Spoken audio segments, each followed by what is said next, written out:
Desert in reverse. You see it's not there. You don't see it and it is there. What is there that we don't see coming? Oh, the money.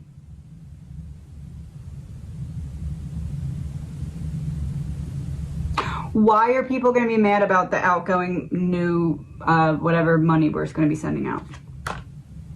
Mental health, law enforcement.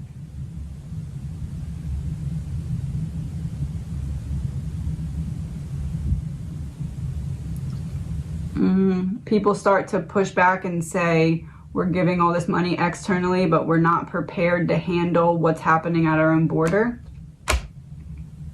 False info. The lie. Yes. Okay. So people are going to start to be like, okay, enough is enough, because we're basically being invaded and sending all the money that we need to stop that out.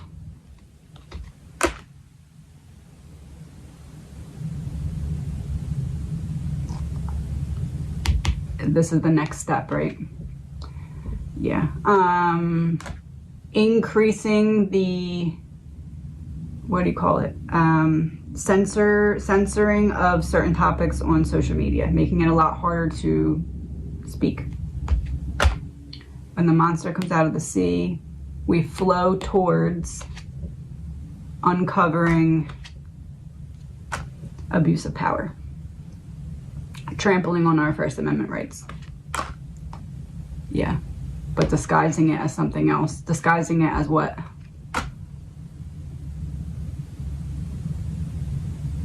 Protecting us because another country is unhappy with us.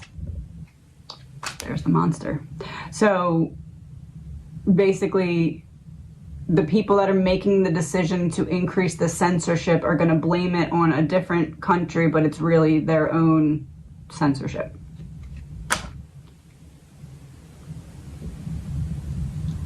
America.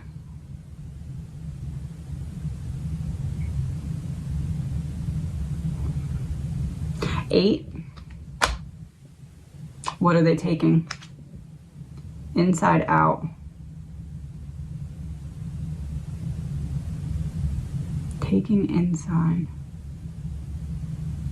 Taking inside out manipulation.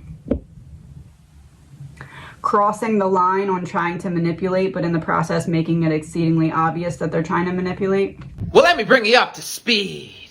Folks, while everybody's focused on what's happening in Israel and Gaza, I'm going to bring your attention to a major story happening this week that nobody seems to be covering. The Biden administration is literally steps away from regulating all internet service providers and taking over all internet infrastructure across the United States. Brendan Carr is calling the Biden administration's digital equality plan for all internet services and infrastructure an awful power grab. He said, President Biden's plan hands the administrative state effective control of all internet services and infrastructure in the country. Carr went on to say the Biden administration's plan empowers the FCC to regulate every aspect of the internet sector for the first time ever. So let's verify this for ourselves right off the Federal Communication Commission website, right off the government's website.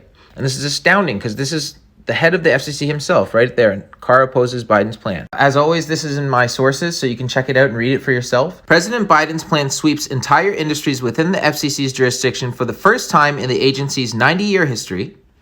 President Biden's plan allows the FCC to impose unfunded build mandates on ISPs and unlimited monetary fines on every covered entity. The final vote for this is happening pretty much immediately. Next Wednesday, November 15th, the FCC is having their final vote. And if it wasn't for the Commissioner Brendan Carr, we probably never would have heard about it. And that is going to spark... It feels like an internet ban. Yes. So it'll be whenever that uprising begins, that's when everything is already in place for an internet ban, and that's when it'll just get enacted because they don't want us to hear what's happening. Treason exposed.